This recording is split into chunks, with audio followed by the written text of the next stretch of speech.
Yo, it's 98.5 KLUC and the Unlikely Podcast. Adrian Hernandez here with someone I've wanted to talk to for years. It's the one and only, I should say, MGK. Kels, how you doing, bro? What up, dude? I'm really good, dude. I'm about to get a haircut. Got to figure out something funky to do with my hair right now. So just getting a haircut, sitting in my backyard in Cleveland, looking at the beautiful leaves. Everything's orange and yellow and brown. It's awesome. Yo, it sounds like a lovely time. Of course, everybody knows how much I love Cleveland, which is why I love Kels so much because how he represents the city. But we're gonna get into that here in a second. But first and foremost, I need some dating advice. Kels, are you ready for this? Absolutely. All right, look, I don't really usually try to DM, right? I'm a very in-person type of approach, and I'm gonna get your number and we'll move on from there. But I saw someone that piqued my interest on Instagram. She's gorgeous. She has the wagon. She's Latina, but she has the goth vibe. Like she shops at Hot Topic. I ain't against that. We've DM'd. We've had a lot of good conversations, right? I gave her my number. Mm-hmm. She didn't text me, but the DMs, like we're still at the same speed. We're still DMing a lot. My ego does not want to put my number again because I'm like, she saw it. If she wanted to text, she would. But the other part of me is like, bro, you got to grow up. Just do it again. People are busy. Like you can't think the world revolves around you. What would you do in this situation, Kels? I would say insert a little humor and be like, I think my phone's going to blow up and I think my phone is going to explode in the next 8 hours. The last person in my text I want to see is the last person I want to text my phone is you. I also feel like you could hit her with, you said she's Latino, right? And she's on her emo vibes. An emo Latina band is Pierce the Veil. You could be like, yo, like, exactly. Write that down for sure. Be like, yo, my phone might explode. Last thing I want to do is share my screen and listen to some Pierce the Veil with you real quick. Kels, I appreciate you, bro. Yeah, I appreciate you. I got you. You tweeted out a couple days ago, or it might even been yesterday, that you got to talk to Thug. Obviously, Young Thug is now free. I just want to know, like, I can imagine he is in great spirits, right?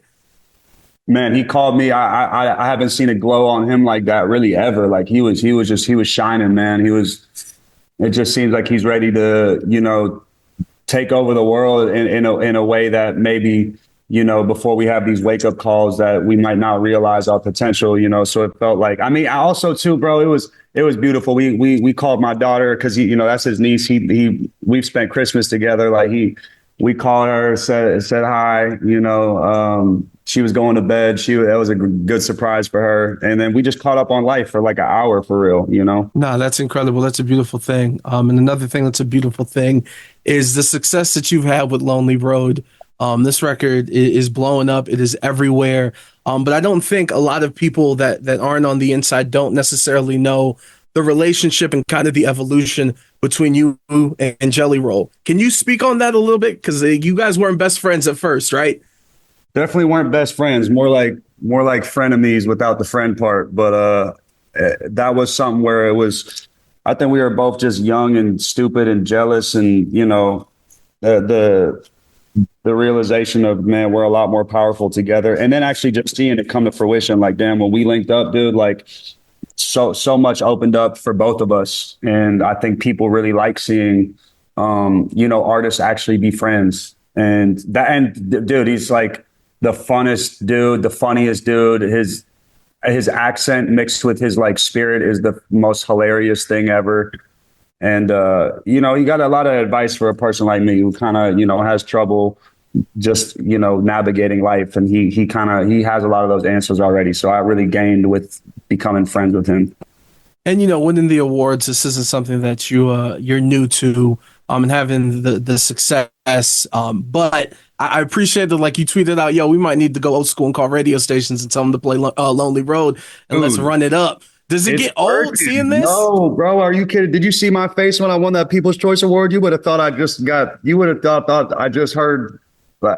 record deal for the first time or something. I was like, I'm so boyish with this journey, man. Like nothing is old to me. I think the only thing that ever really is like frustrating to me is the celebrity aspect of like let me get your picture. It's just like that. I miss the art of conversation so much. That kind of is the only thing I get a little bummed out by. But dude, like every time, dude, I was in the car the other day and I heard right when I got home, dude, I call it coming from the airport. And I heard Lonely Road on the radio, and it was my first time hearing it on the radio, and it was in Cleveland. And yeah, again, it felt like the first time I ever heard a song from me on the radio. That just doesn't get old to me. This is like the if I ever lose the fun, I might as well quit. No, that's amazing. And you talk about like the art of conversation. I will say, like as of late, these past couple months, you've been on some of like Logan Paul's podcast, $1 million worth of game. Like you've been doing these podcasts where you're really getting to talk at length. And it's funny if you look at the comments, like a lot of people are like, "Oh, I didn't know that this side existed." For you, I can imagine maybe a little bit of trepidation opening up just because of, like you said, the celebrity. But has it been nice getting to show that side? I think that was the biggest thing I realized was like, oh my God, dude, I live in my skin every day. So I get to know who I truly am as a person, but I didn't realize I hadn't opened up that side to the world at all. So, I mean, honestly, I felt a sense of relief getting to get, allowing people to know that maybe this kind of, I don't know if I came across as cocky or like I had a chip on my shoulder, but letting people know that is not who I am, and I'm really actually just a wide-eyed, excitable, grateful, shy, all those things. I'm that type of artist, and like I don't have.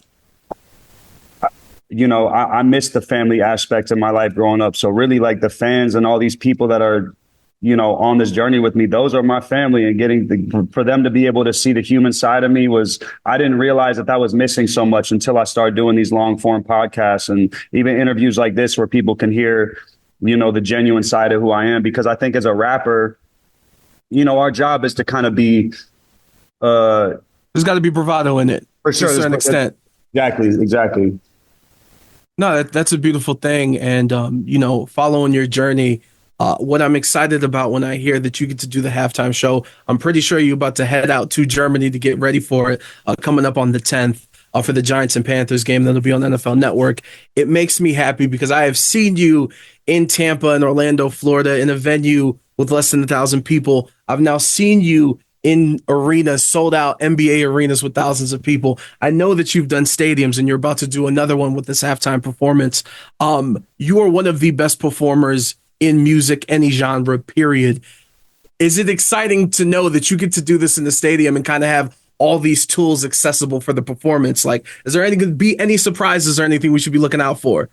I mean, just me going to Germany in general, I think I'm the first artist to do an international halftime show for the NFL. So being able to mark off like what do we call it? Like the first check mark, like that, it starts there. I think second off, like Country Roads I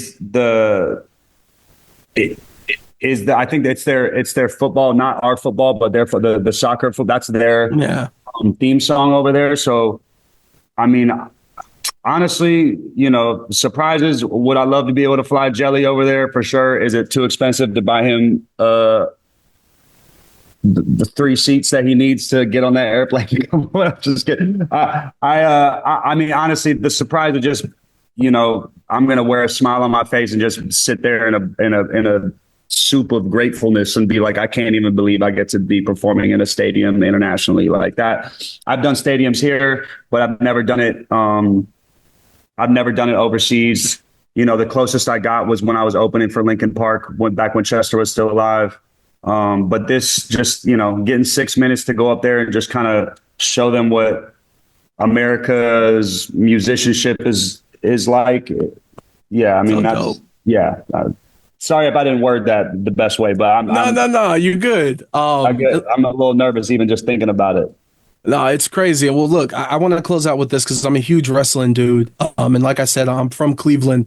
And one of the dopest moments, the moment that made me a fan of yours for life, was in Miami, Florida, WrestleMania 28. It was John Cena versus The Rock.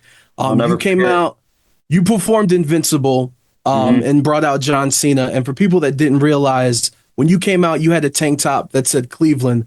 We are in the heart of Miami.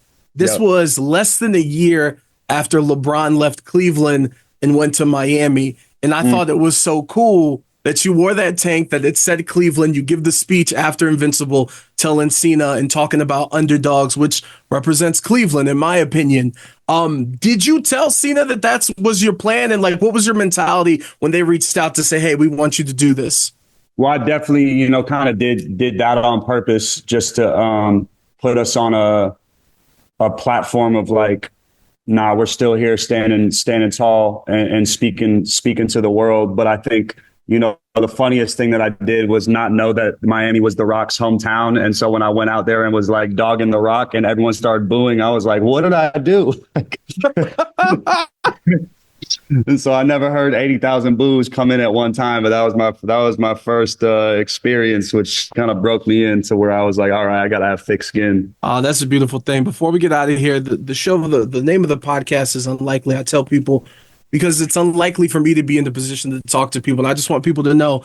So it was about 8 years ago, me as an intern. Shout out to Bootleg Kev. Shout out to Bootleg Kev. Shout out to intern. Kev. Yo, little intern, finally getting to talk to you one-on-one. When you're in Vegas, we'll do this in studio. But for now, best of luck in Germany, and thanks for the time, brother. Thank you, Adrian. For real, bro. Thank you. Much love on some Cleveland vibes, my dog. Lace up. Got you, bro. Y'all be easy. Thank you for the time. Peace.